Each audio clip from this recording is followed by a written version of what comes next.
Happened in Durban yesterday and the damage from that storm. I mean, if you haven't seen any of it, take a look now. It's just horrific. I've never seen anything quite like this. I know that we've had many big storms here in Johannesburg as well, and that was also devastating to see. But when you look at the extent of this, I mean, some areas, cars were completely covered in water. You couldn't even see that there was a vehicle there.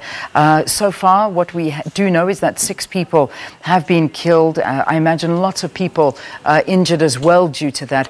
But I think it's the counting of the costs and the devastation that's been caused to the residents in this area that is now taking centre stage as the skies clear and everybody now starts to try and push their lives together and put the pieces back. But we've got our reporter, Mlungisi Khumalo, who's been there for us this morning, assessing the damage and having a look at some of the areas that have been worst affected. He's now joined by some of the residents in the block of flats and also the house that was completely destroyed from the storm yesterday. They're with him right now.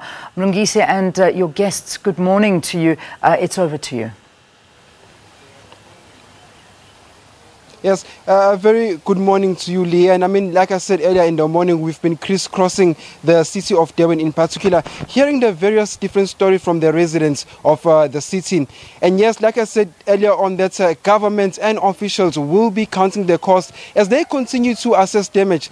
You mentioned earlier on that 6 people had been reported dead, but we've now been informed that that number could rise. We were also told yesterday in one of the local hospitals, the wall fell on top of a lady and her daughter, and unfortunately they died. But government officials will be going to visit their families.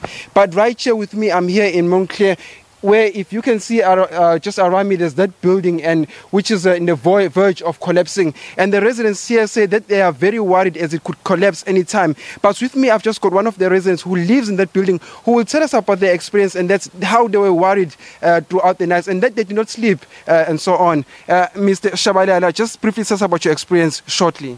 Now, when I came last night around 5:30 from work, I was shocked to see such a huge sort of mining, sort of big hole, and people were around, and it was very scary. And, I slept around 12. I woke up this morning, 2 o'clock, I heard a lot of noise. I thought the building was already collapsing.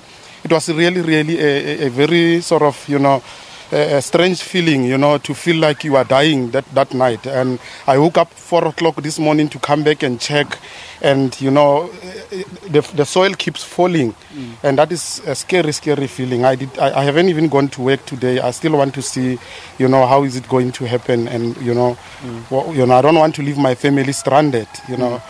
Very unfortunate indeed, Mr. Shabalala. And I've got Mrs. Keso over here who lost everything that belongs to her. If you see right here behind me, she's got her fridge. She still has some of her food that was swept away by the storm yesterday. Mrs. Keso, you've lost everything. Today you are counting the cost. How are you feeling right now?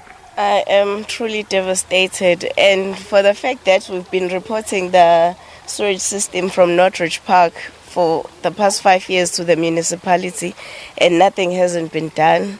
Our yard always keeps getting flooded. Almost every 2 months it gets flooded. We report it, nothing gets done. I guess this is what they were waiting for. We've lost everything, as you can see. So we don't know where to from now. Yes, indeed, our prayers are with you. And now, if my camera person Ray could just zoom up there, we can see some of the residents. They're actually back now. They are very frustrated. They are very angry, and they definitely are wanting answers. We are also informed that within the next few hours or so, that building could actually collapse, unfortunately. But Leanne, like I've mentioned, in the next hour or two, government officials will be right here where we are to assess the damage. And also, just before I hand over back to you, Leanne, you can actually still see the water still gushing out, showing how unsafe this place is. And some of the residents, I'm told that they've also vacated their apartments as well, as this is very soft sand. But as the day progresses, we will bring you more information. Over back to you in studio. Mlungisi, just a quick question though. We haven't heard. I mean, obviously they've lost everything. They've lost their accommodation, their house. I mean, we can see it basically in the rubble behind you.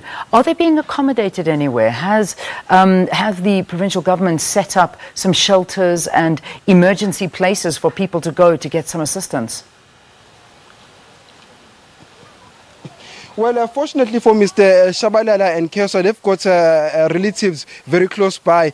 Just behind my camera person, Keswa has relatives, and that is when she was staying throughout the night. As for Mr. Shabalala, unfortunately, he said he had to just wake up at 12 o'clock and just shack in his car while he's still waiting for assistance. But in some parts of the province where we have shacks, where those that are deemed the poor of the poorest, they've been fortunately removed and put into makeshift camps by the city. All right, let's leave it there. Thanks so much for talking to us, and a really, really tough time for those that have lost absolutely everything after that storm. Let's take a break. We'll see you after this. Stay tuned to Morning.